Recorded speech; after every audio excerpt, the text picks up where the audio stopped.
Thanksgiving. They fed me in the laundry room. She's used to scraps, my sister smirked. Then a limo stopped outside. A woman got out. I'm looking for the owner of this house. Everyone went dead silent. I spent the entire evening making the pumpkin pie my cousin Julia complimented last holiday season. Deep down, I knew the invitation, just like every year, was more of a courtesy than a genuine gesture. I was always the last name on the list, but Josh and Lily were so excited that I couldn't say no. We arrived at my sister Rebecca's house right on time. Her suburban mansion in North Salem was decked out with twinkling lights on the iron fence and wreaths in every window. Josh clutched my hand tightly, and Lily held the pie box as if it were a priceless treasure. Rebecca opened the door, her smile polite and calculated. She wore a wine-colored velvet dress, her hair perfectly curled, stepping out like she was about to walk onto a stage. "Oh, Caroline, you came." I leaned in for a quick hug, but she didn't return it. Her eyes scanned the pie box. "I told you not to bring anything this year. Pumpkin pie? Let's hope it's not too sweet." Then she turned and walked back inside without waiting for a reply. Inside, laughter filled the air, mixed with the scent of turkey and cinnamon. Everyone was dressed beautifully, chatting and laughing around a long magazine-wily dinner table. We stood near the door lost among familiar strangers. No one offered us a seat. No one greeted us.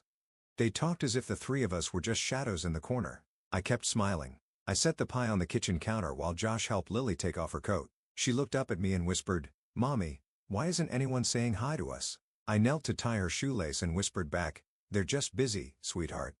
Rebecca returned, glancing at her phone. "I just checked the seating chart. It's a bit tight. Caroline, you don't mind sitting in the side room, do you? There's a small table in the laundry room." "It's been cleaned." I thought I'd misheard. "The laundry room?" "Yes, it's clean and quiet.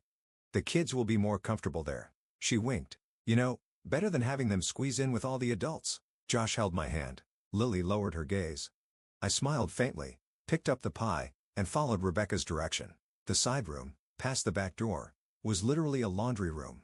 Washer still humming. A small wooden table was pushed against the wall with two folding chairs and a tiny plastic kids' chair. No tablecloth, no warm lighting, just a buzzing fluorescent bulb overhead. I set the food down and took a deep breath. Josh sat silently. Lily climbed onto the plastic chair, her tiny hand resting on her knee. No one spoke. I opened the pie box and served 3 small slices, knowing no one else would touch them. Laughter from the living room pierced through my composure like needles. My throat tightened when Lily asked, "Why doesn't Aunt Rebecca want us to sit with everyone?" I smiled again, the same smile I'd trained myself to wear for years. "It's not that they don't want us there, they just don't understand, honey." Josh stared at me. "Maybe next year we shouldn't come, Mom." I didn't answer right away. I looked at my kids, one still trying to understand why we were left out, the other pretending not to understand anymore. And at that moment, under the cold white light and the of the washing machine, I knew. Today wasn't a holiday. Today was a lesson, and I had learned it. I sat upright, poured water into 3 plastic cups like we were in a fine restaurant. "Happy Thanksgiving, babies. Wherever we are, as long as we're together, that's enough." Lily smiled. Josh raised his cup, his eyes no longer sad, and I thought to myself, one day I'll show them, not with anger, but with my worth. I was about to throw away the leftover pie when we heard tires screech outside the tiny window above the washer. All 3 of us looked up. Josh raised his eyebrows. Lily sat up straighter. Headlights swept across the wall and stopped right at the back door. A long, sleek black car pulled up quietly on the gravel path leading to the backyard. Not an SUV, not a neighbor's car, a limousine. Josh leaned toward the window, wide-eyed. "Mom, that car." I stepped beside him, peering through the frosted glass.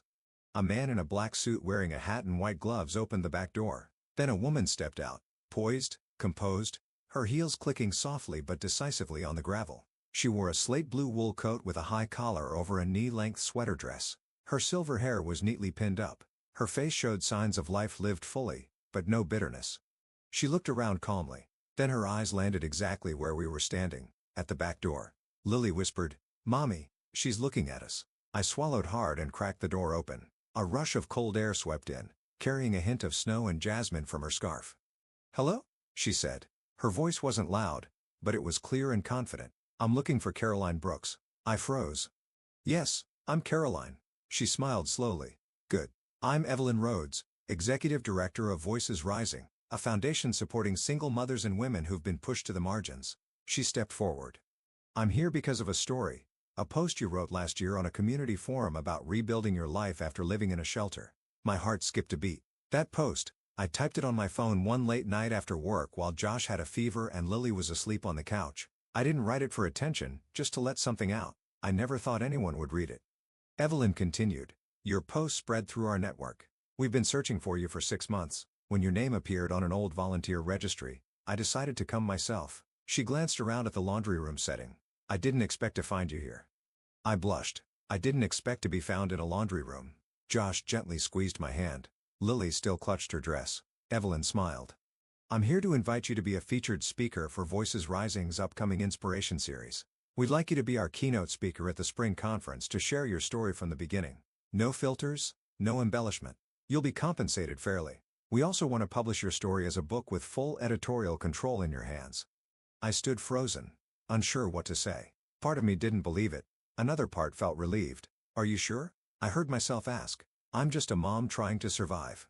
She looked at me like I'd said something silly. That's exactly why we need you, she replied. We don't need perfect success stories. We need people like you.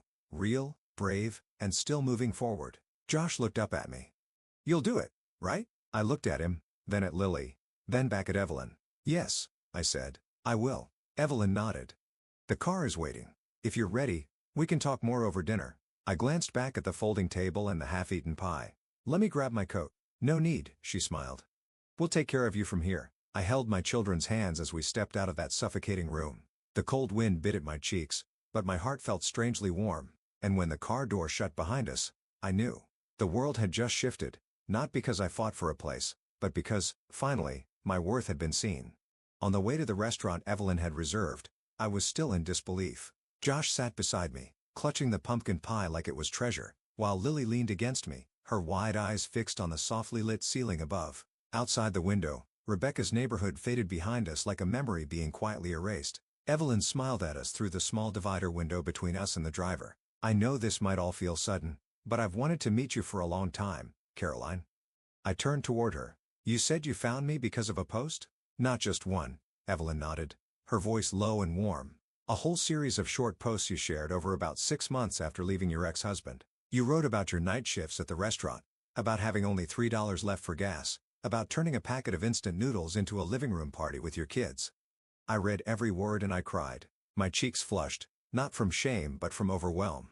I had written those words in silence, late at night when the world slept and I sat on a wooden kitchen chair trying not to wake the kids. I never thought anyone would read them, let alone someone like Evelyn Rhodes.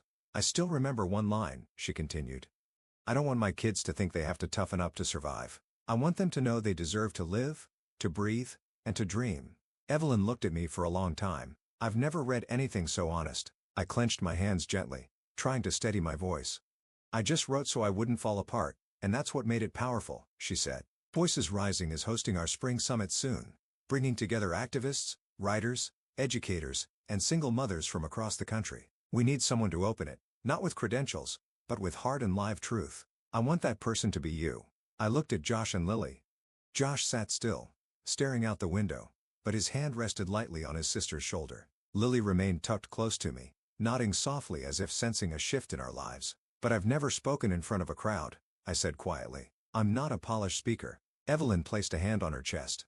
Caroline, what moves people isn't Polish, it's truth, and your truth is what they need to hear. I stayed quiet the rest of the ride. When the car pulled up, the driver opened the door and I stepped out with my children. The restaurant sat tucked into a quiet corner of the city, understated, refined, with warm yellow lights and the smell of fresh bread in the air. We were led to a private room. On the table was a customized menu for the evening and a thin folder placed in front of me. Evelyn gestured toward it. A preliminary contract. If you agree, we'll cover everything: travel, lodging, childcare, whatever helps you focus on telling your story. I opened the folder and skimmed the neatly typed respectful text. My name was printed boldly at the top. Caroline Brooks, keynote speaker, Voices Rising, Spring Summit 2026. I exhaled a long, choked breath of relief and disbelief. I used to think the years I spent struggling through life left nothing behind but exhaustion. But it turns out, the late nights writing blog posts on my old phone, the short journal entries I thought were forgotten, had become the bridge leading me into the light. Evelyn raised her glass of water and looked at me like she saw a version of me I hadn't dared to believe in. I believe in you, Caroline. And I think it's time you believe in yourself too.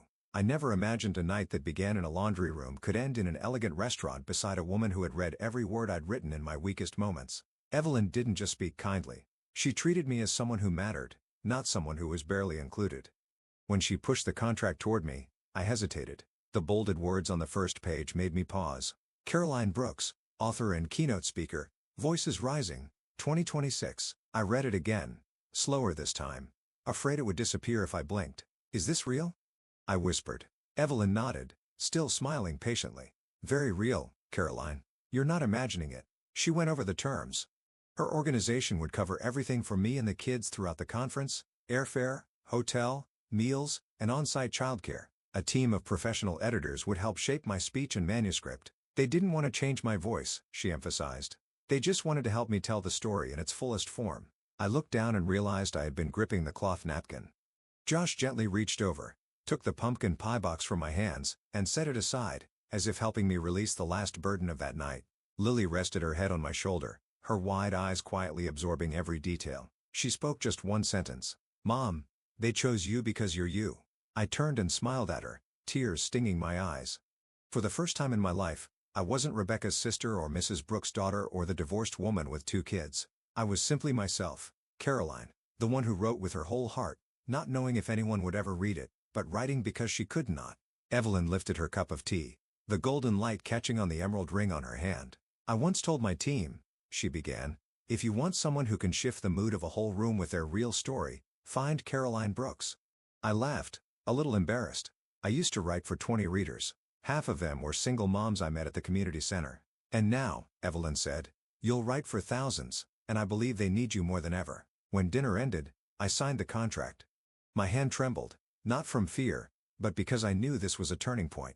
Not the cinematic kind with fireworks and fanfare, but a quiet internal click, like the final gear slipping into place. On the way back, the limousine glided past streets I once knew, but they looked different now. The houses didn't sting anymore. The little diners I once cleaned felt like part of the mosaic of my journey. Josh whispered, Mom, you kind of look like a celebrity. I shook my head and squeezed his hand. Not a celebrity, honey. Just respected. I turned to Evelyn and thanked her again. She smiled, looking at me not with pity, but with recognition.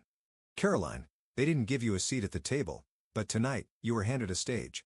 I nodded, feeling light in a way I hadn't for years. And I knew, from now on, I wouldn't be knocking on doors for a place.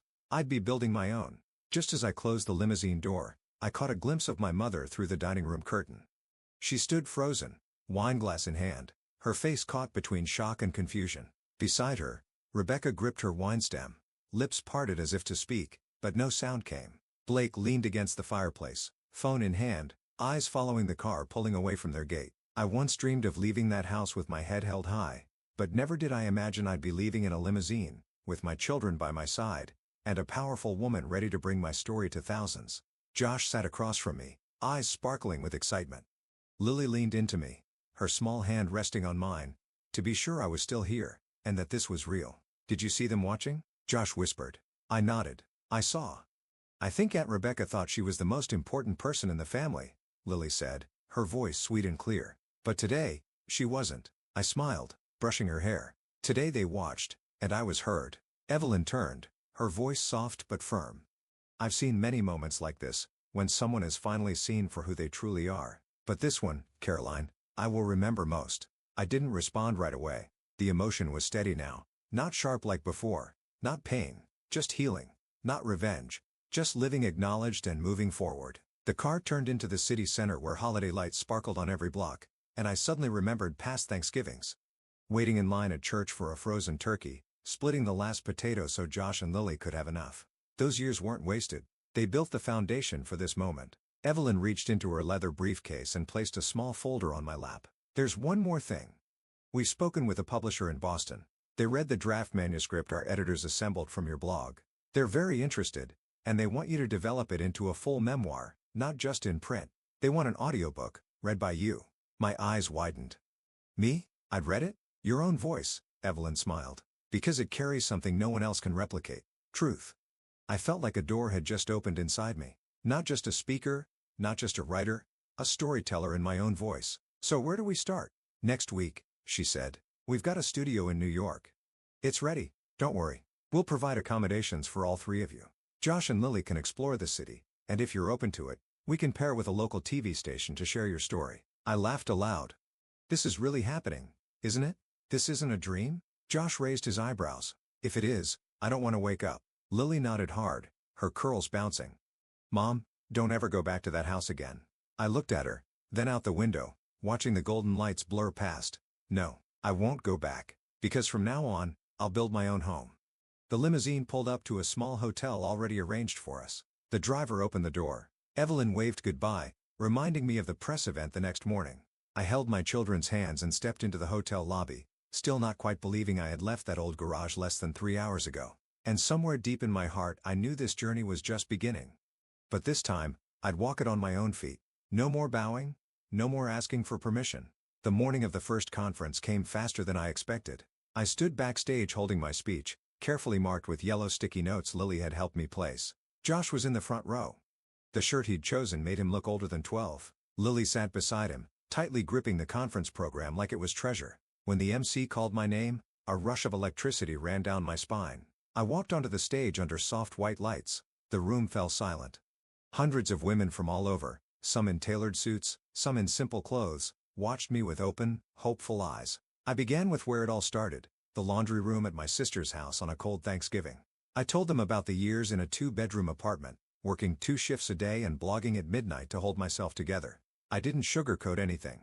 I spoke about the shame of food lines, about feeling invisible in my own family, and most importantly, I spoke about the moment I stepped into that limousine with my kids, knowing I had just left the past behind and stepped into the life I chose. When I finished, the room stayed silent for a beat, then came one clap, then another, then the whole room erupted in applause so loud I almost cried. One woman stood, then another, and then the entire room stood. I couldn't believe it. This wasn't a dream. After my speech, I spent 2 hours meeting attendees. They came to me with shining eyes, holding my hands, telling me their stories. One had lived in her car with 2 toddlers. Another had just left a suffocating marriage. A retired teacher told me she'd felt invisible in her family until she heard me speak. I don't need permission to exist anymore, one woman told me. Thank you for saying what I've always felt. That sentence stayed with me all day. A month later, More Than Enough officially launched. The cover showed a black and white photo of me and my kids, hand in hand, crossing a busy street, symbolizing how we'd walked through the noise and found our way back to each other. I cried holding the first copy, not because I had a book, but because, for the first time, my name was printed clearly, not under someone else's, not as someone's sister or someone's daughter. The messages started pouring in. Emails, comments, handwritten letters, people shared photos of their favorite passages or told me they read the book all night and felt held. One of the messages that moved me so deeply I had to sit in silence for a while read, I used to think my worth only existed if others saw it, but you helped me realize. Real worth is in how we keep rising every time we're pushed aside. I don't know if I can change the whole world, but I know this. I've touched someone's world, and that's enough. That evening, while I was washing dishes in the kitchen of our new apartment in Manhattan, Lily hugged me from behind and whispered, "Mom, do you know how many people called you inspiring today?" I laughed, turning to look at her. I'm just someone who learned not to ask for permission to be herself. Josh looked up from the couch. You didn't just learn it. You taught us. I stopped what I was doing, dried my hands, and sat down between my 2 kids. I used to think I was just the leftover pieces other people didn't want, but now I know. I've always been more than that. A year after that fateful night in Rebecca's garage, Thanksgiving came around again. But this time, I wasn't waiting outside a door hoping to be let in. I wasn't holding a paper plate, sitting quietly in some cold, forgotten room. This year, Thanksgiving was held right in my small apartment in Brooklyn. It wasn't fancy, no crystal chandeliers or 12-seat table like my sister's. But my kitchen was warm, the pumpkin pie smelled amazing, and most importantly, everyone there wanted to be there. I woke up early to roast the turkey while Josh was in charge of the mashed potatoes, and Lily busied herself writing handmade thank you cards for each guest. She designed every card herself, decorated them with little leaf stickers, and wrote in sparkly ink, "Thank you for being the real family to me and my mom." There were just 8 of us at the table. The 3 of us, Evelyn, 2 friends I met at last year's conference, Dina and Carla, and our elderly neighbors from across the hall, Walter and Ruby, who once lent me a pan when I first moved in. None of them were blood relatives, but each had shown up with the kind of kindness I'd longed for my whole life. Evelyn arrived early, bringing homemade pumpkin soup. She entered the way she always did, confident, calm, and with a quiet grace that made everyone feel valued without needing to say a word. This is the first year I didn't attend the office party, she said as she placed the pot on the table. I think this is where I really wanted to be. I smiled, tying an apron around her waist. Well, then today, you're not the director. You're my sous chef. Sous chef, Evelyn teased. You might want to rethink your leadership style, Caroline. Laughter filled the kitchen and spilled into the living room. Josh turned on some soft jazz while Lily darted around making sure each fork was perfectly placed, reminding me every time I forgot the napkins should go on the left. We gathered around a small round table, too small for all the food, so a few dishes were stacked on the bookshelf. But no one cared. Walter told the story of how he met Ruby at the public library. Carla shared her project supporting single mothers and queens. Dina excitedly mentioned starting her first baking course. And me? I just sat there listening, smiling, and looking at my kids with a gratitude too big for words. As the meal wound down, Lily stood up, holding a folded piece of paper. She cleared her throat, serious like she was about to present in school. I have a speech, she said, and everyone chuckled. The first Thanksgiving speech, I whispered. Lily began to read, slowly but confidently. Last year, I ate Thanksgiving dinner in a laundry room. I didn't understand why we were placed there. But this year, I get it. Because if we hadn't been put there, we wouldn't have found the place we belong. Today, I know. I'm home. I covered my mouth, tears slipping out before I noticed. Evelyn gently placed her hand over mine and gave it a soft squeeze. Josh stood up after his sister, quietly adding, Mom, we're proud of you. Thank you for never stopping. I stood too, raising my glass of apple cider, my voice trembling. I used to think family was something unchangeable. Those who gave birth to us raised us. But now I understand. Family is the people who choose to love you freely every day.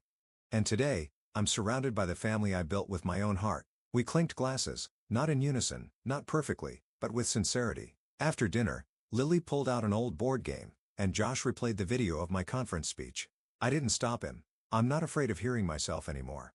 The voice in that video belonged to a woman who once felt invisible, but who now knew she didn't need permission to matter. That night after everyone left, I sat in the kitchen holding a warm mug of tea, candles flickering low. A new message came in from my mother, just like every year.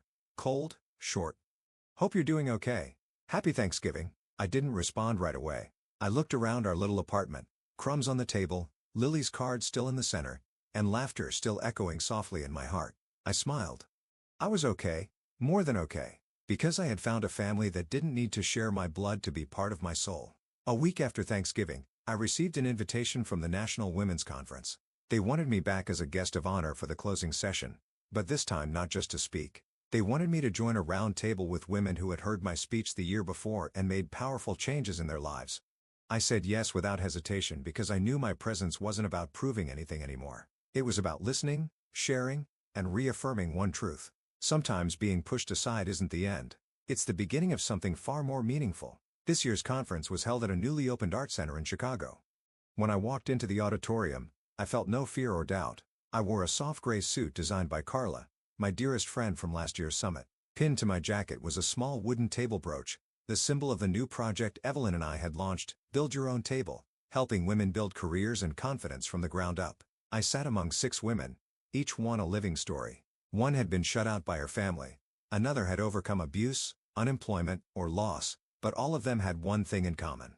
They heard my story a year ago and asked themselves, if she did it, why not me? The first to speak was Marcy, a retired teacher. She said that after watching my video, she applied to volunteer at a skill center for single mothers. I used to think I had nothing left to offer, she said. But then I realized, worth isn't in titles. It's in making someone feel seen.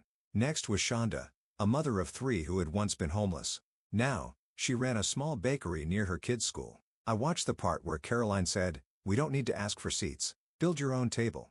And I started saving pennies and digging up my grandma's old recipes to carve out my own place. I listened to each voice, my heart filled with something raw and real. Faith, effort, and dignity rediscovered. When it was my turn, I didn't use my prepared notes. I stood, took a deep breath, and looked into the faces waiting for me. I used to be the one behind a closed door. I thought I had to be softer, smarter, less troublesome to earn a place at someone else's table. But the truth is, sometimes people don't reject you because you're lacking. They reject you because they don't know how to value you. And that says nothing about your worth. It only means it's time to build your own table. I saw Evelyn's eyes glisten from the audience. Josh sat in the 3rd row, taller than I remembered. Lily waved with tight lips, trying not to cry. I once sat in a garage and thought I was an extra piece, but that garage wasn't the end. It was the start. That was the place where I stopped asking to be seen and started choosing to believe I already mattered. The room was silent, not out of disinterest but because they were with me fully. These women weren't just an audience, they were proof of what I'd learned. When you stop waiting for an invitation, the world begins to open in ways you never imagined. The event ended with hugs, exchanged cards, and promises to keep building more tables together. That night, back in my hotel room, I opened my laptop and typed the first line of my second book. Not everyone needs a seat. Some of us are meant to have a stage. I looked up and saw myself in the mirror. Not the woman pushed into the laundry room, but the woman at the center, with a voice, a heart, and a life that no longer needs permission to begin. Caroline's journey is living proof that sometimes being pushed to the margins is exactly how we find our true worth. From a single mom cast aside by her own family, she rose to tell her story in her own voice and inspired thousands. Caroline no longer lives to be accepted. She lives to be herself, and in doing so, she found success, healing, and a chosen family built on genuine love. What do you think of Caroline's journey? Have you ever experienced a moment like hers? Share your thoughts in the comments below, and don't forget to follow the channel for more powerful stories about life and family.